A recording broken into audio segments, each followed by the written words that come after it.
He is the senior community manager at Forge Community, where he's in charge of engagement and operations. Today, this session will dive deep into growing the interaction and engagement in your community because increasing engagement volume isn't always sustainable, which means the only alternative is deepening the quality of engagement between your members.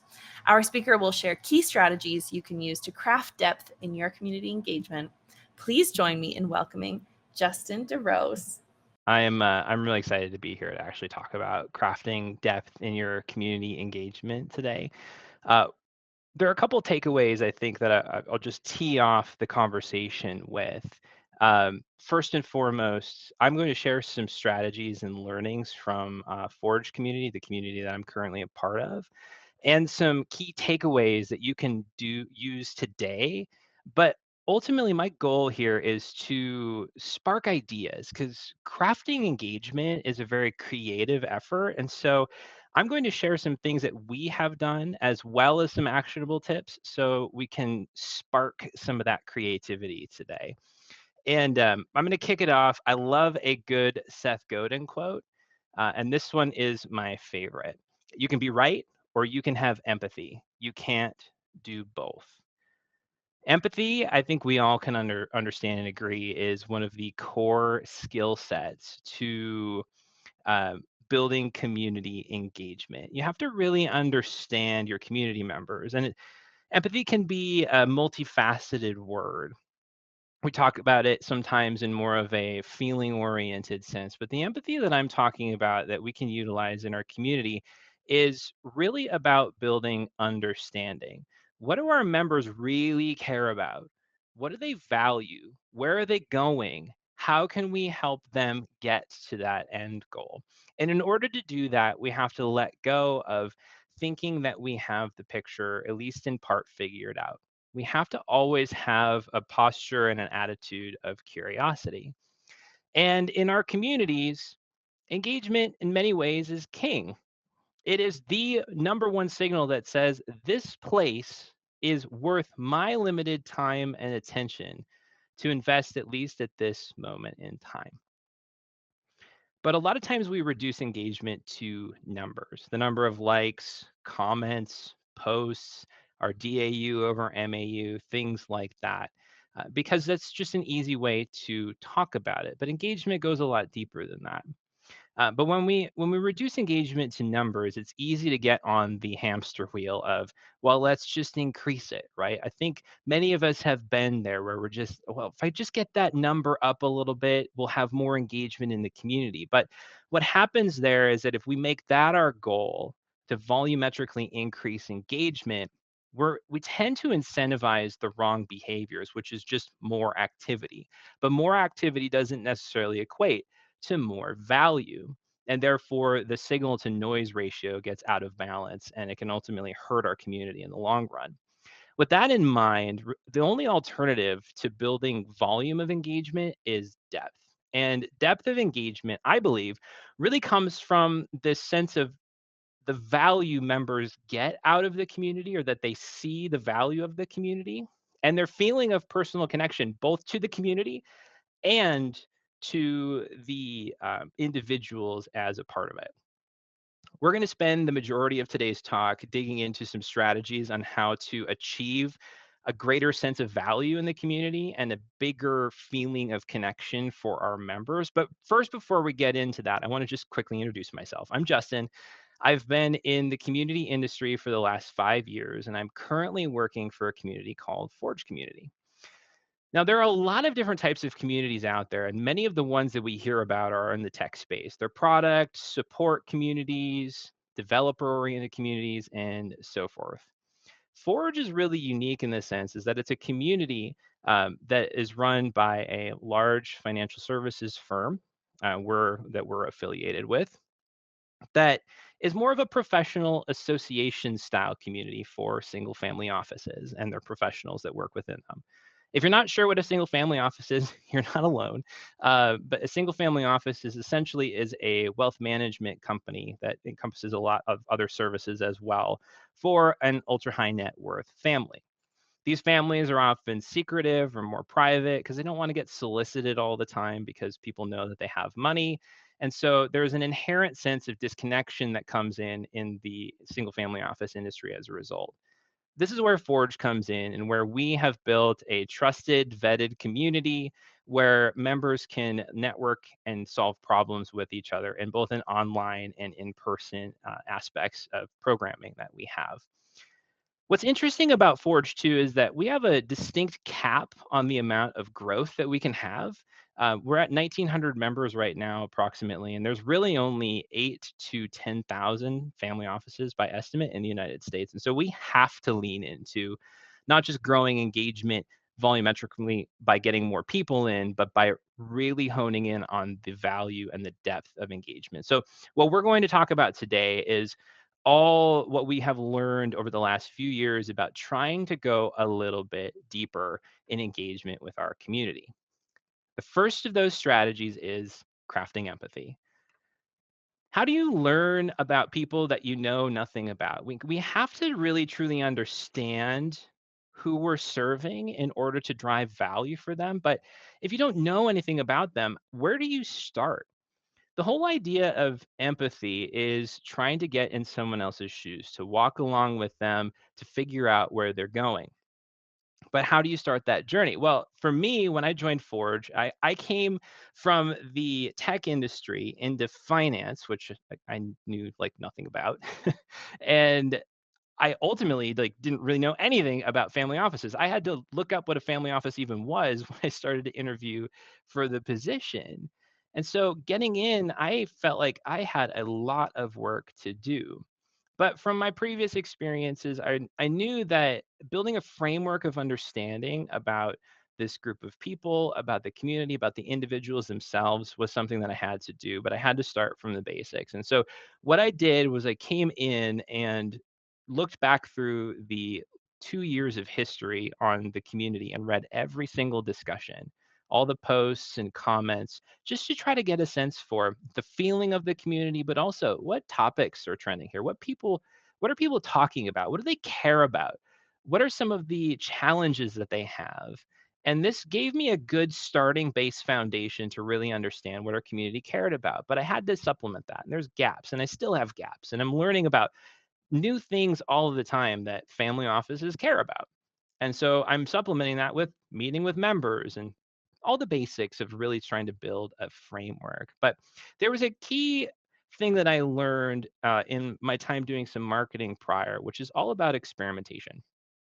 You have to you can't just learn information, but there has to be a level of application to it. And so one of the key things that I have been trying to apply every single day and every week is this idea of testing and asserting and testing. And that assertion is saying, well, I think this person or this group might care about this, and then bringing it to them and actually seeing if that works. But in a community, you don't necessarily just want to throw it on the community and say, "Hey, does this matter to you?" You want to make sure that those interactions are have some sense of value and connection to the community. And so, for example, we were working through this idea of does financial psychology matter to a group of people?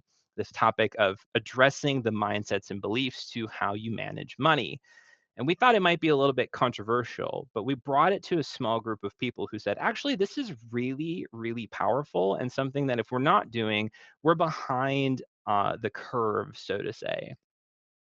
And so this is something we're trying to do very regularly within our community is have an assertion, test it with a small group, and then they'll ultimately give us feedback to say, yeah, this is really powerful and this is really meaningful. And here's some ways you can make it more meaningful, which just increases the value of the content and the programming that we create for our community.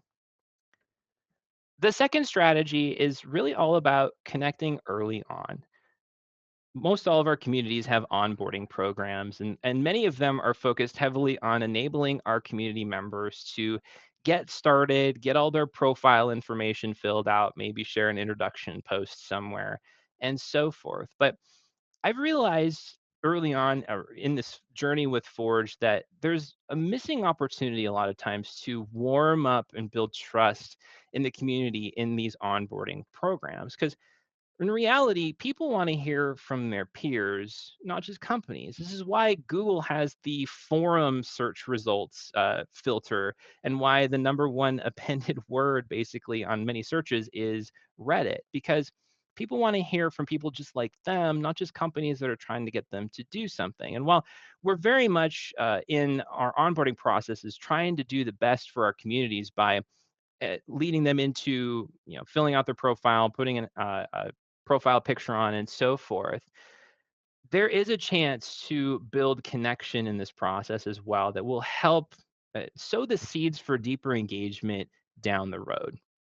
At Forge, we've tried to tackle this in one specific way through our onboarding call called Forge in 30. Now, I have to give total credit to other folks for this idea on our team, but we've adopted it to success so far. And this idea is this onboarding call of 10 minutes of that enablement.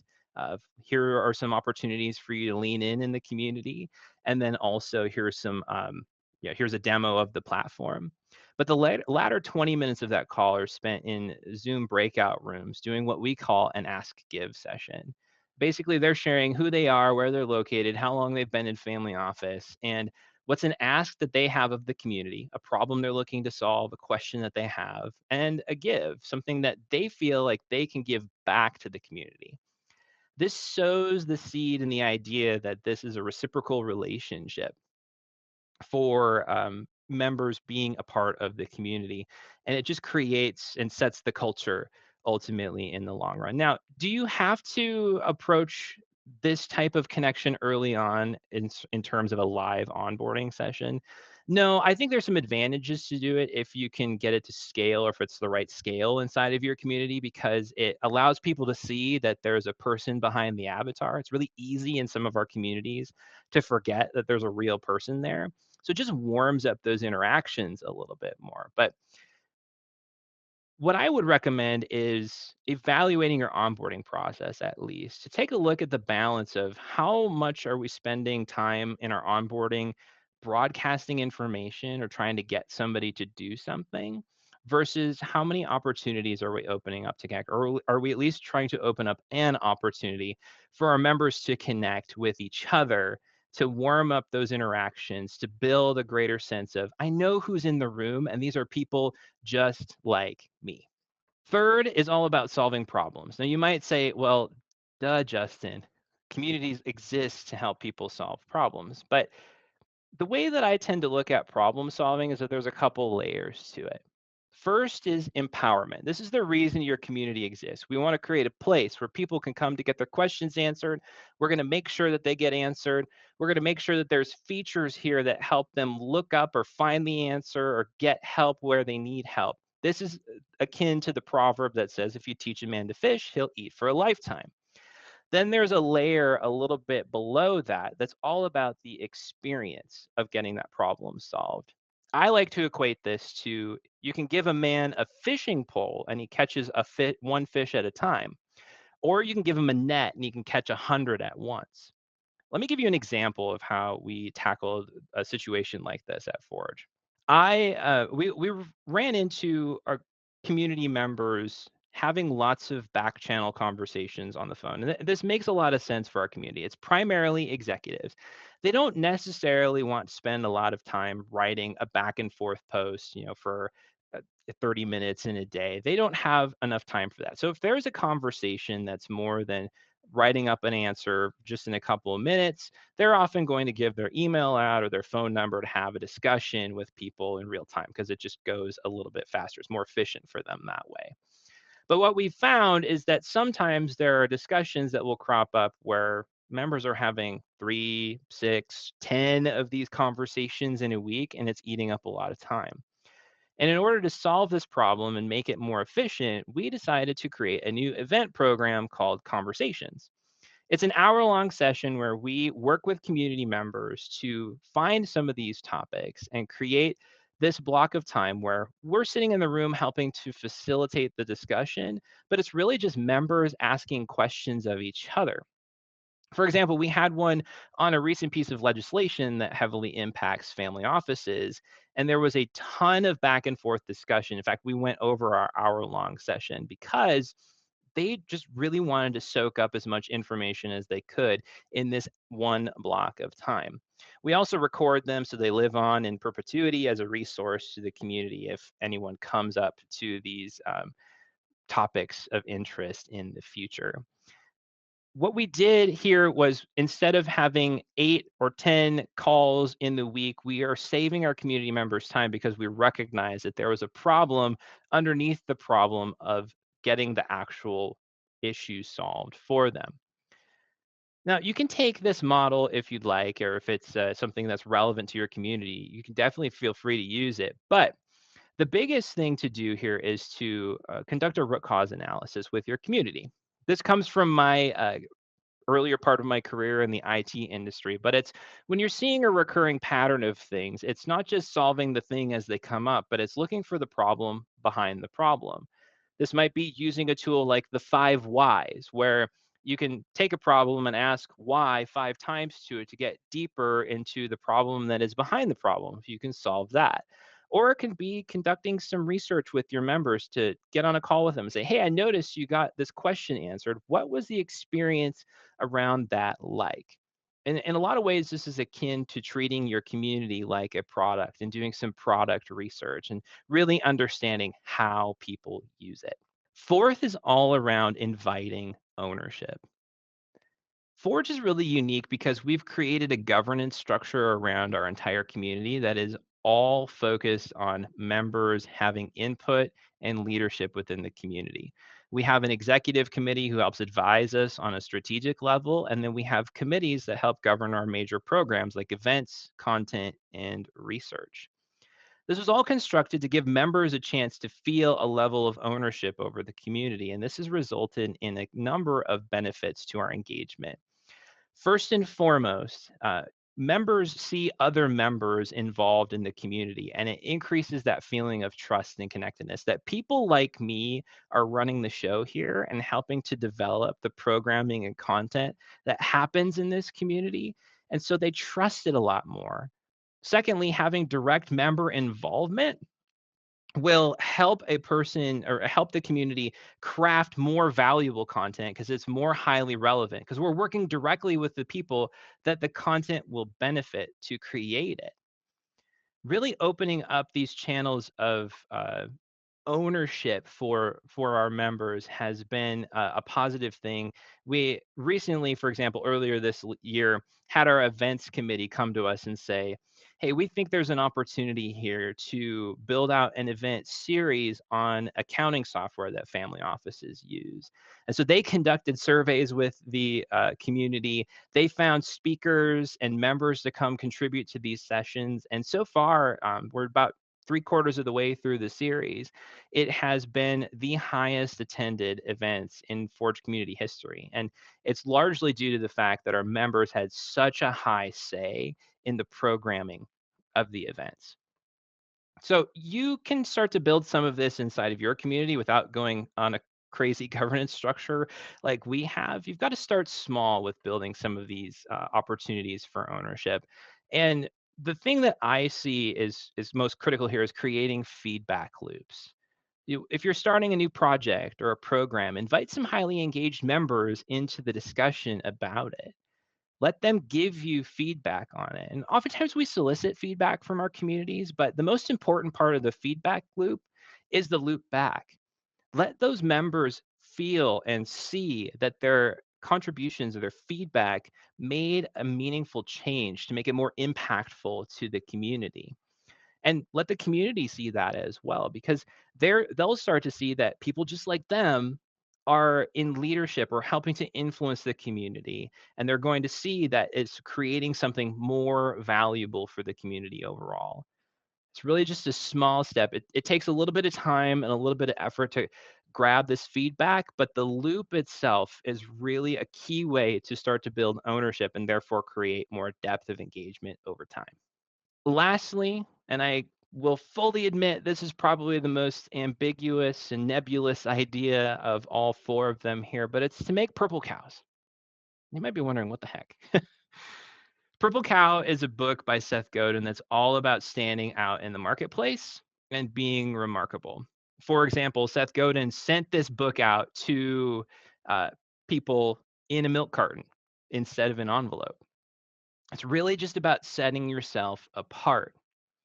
And our communities, I think, have a really great opportunity to help the companies that we serve stand apart in the marketplace. A, just because having a community itself is really powerful, but B, that having a community and creating something together with them can really build some amazing momentum and create something completely unique in the marketplace. At Forge, we recognized early on that there was not a solid compensation benchmarking out there for family offices because they tend to be secretive and a little bit more closed off. And because we have access to the largest body of single family offices, we thought, hey, let's try it. Let's lean in. Let's do some of these compensation surveys. And we do them every 2 years, and we have since 2015. The most recent one that we launched, we were told by members that there really is nothing like it in the marketplace. We work with a research committee that helps us devise this structure. It helps, and the questions that we're asking, and to build the content out of these reports. And we've built something that's really unique here. And this is just an example of, I think, as we create more ownership and invite people closer and really try to hone in on what really do our communities care about, the members of our communities, that we can build something that stands apart unique in the marketplace. And so I would encourage you to take a step back and work with your company resources, work with your community to figure out, is there something that's missing? Your community members are closest to the problems that they're trying to solve, and they're going to be the ones to be able to know, like, hey, there's this thing missing here. I mean, it's really doing some market research in a lot of ways. And if you can treat your community not just like a community, but also like a product that delivers value to your members and to the company, there is an there is a benefit that comes in the whole ROI conversation here as well, where it's not just about deflecting tickets or getting questions answered quicker, but it's about delivering value that's distinct and setting your company apart through the community in partnership with your community members.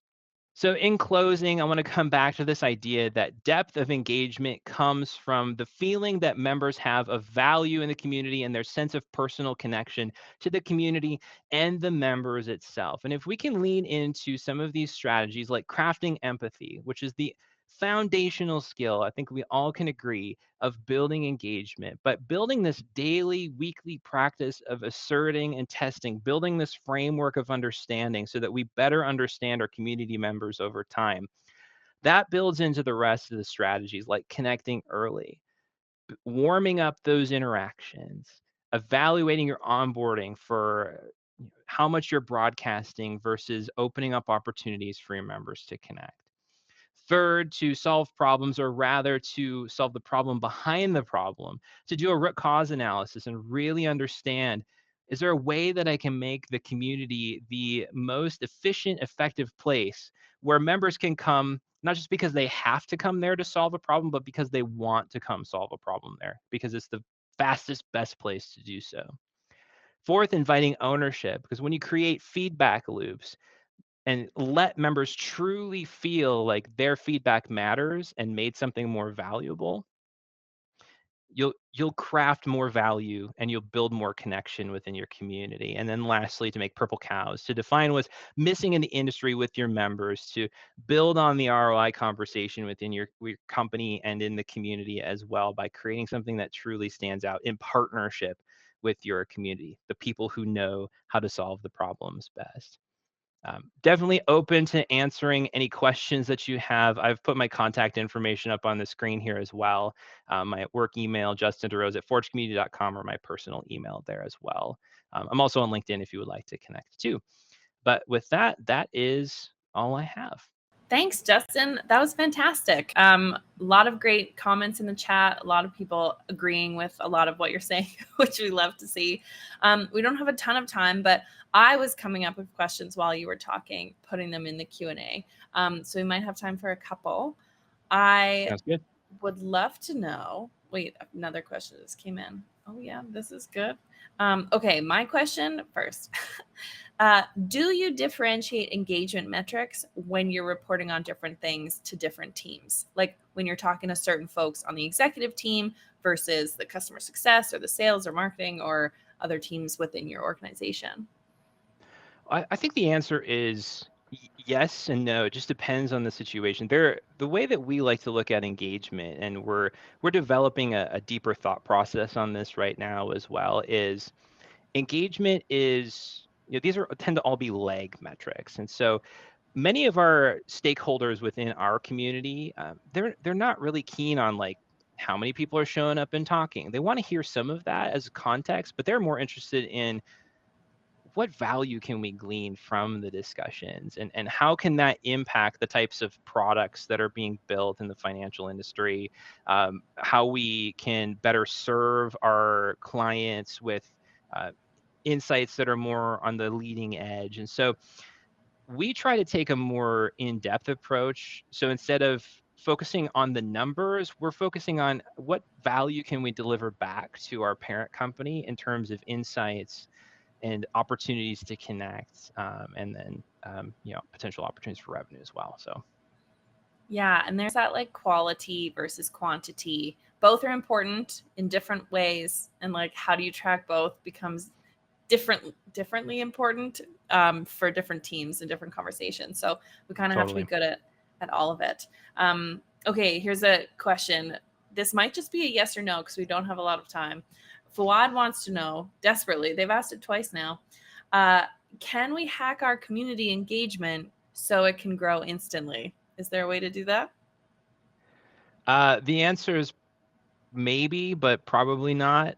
This community engagement is built upon relationship, and our communities are built upon relationship. There's the transactional level of get my problem answered. And so if you want to hack engagement and that's your goal, like sure, make it easier for people to solve problems quick, lightning fast as possible. That'll be a way you could do that. But if you want to build a sustainable community over the long term, it's going to be make sure and find ways you get people coming back where they feel like they can get repeat value out of the community by being a part of it, whether it's in leadership or regular content you're putting out or unique programming that you're delivering. Because if you go too far into trying to hack growth, then a lot of the value comes out of it. Like hacking growth is a great way to get started and kickstart it, but there's a point where it has to shift from scale mode to how do you build this cohesive, like almost organism and help it flourish on its own, instead of just trying to hack it to go forward. That's great advice. I feel like we could have a whole other conversation about like the nature of engagement and the types of questions that people are asking, and like is it okay that people ask similar questions kind of all the time? And anyway, that's my brain is starting to be like tuk, tuk, tuk. Next event, Justin. I'll text you. We'll get you in Sounds again. good. Great. Well, Thank you thank so you. much for joining us.